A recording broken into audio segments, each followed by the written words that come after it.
Welcome back Sunbro. We hope you all in great health and great money. Before we start, please at least subscribe so we can have little money for food and paying bills. Alright, today we are going to talk about why monotasking beats multitasking for your brain.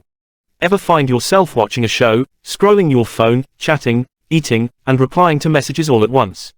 We've been told multitasking means productivity, but your brain works better when you monotask, doing one thing at a time. The term multitasking came from 1960s computer science, but now it's a lifestyle. Constant juggling, especially with media, can cause information overload, brain fog, poor memory, burnout, and stress.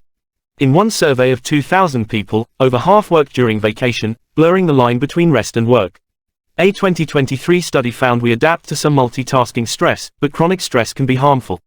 Monotasking helps reduce stress, shrink your to-do list, improve relationships, and raise work quality.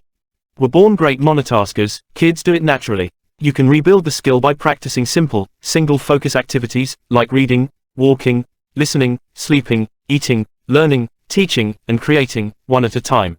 Try starting with 1. A 10 to 20 minute walk without music, podcasts, or photos. Just notice your body, breath, and surroundings. 2. Mindful eating with no screens. Slow down and enjoy each bite. 3. Observing one thing for 15 minutes, like a sunset, clouds, or art. Even puzzles, coloring, or chores like dishes train your brain to focus on one task. Start small, silence your phone, and let your mind settle. Thanks for watching, Sunbro. Please subscribe, like, comment, and share if you find this helpful. Come again to our next meeting Sunbro.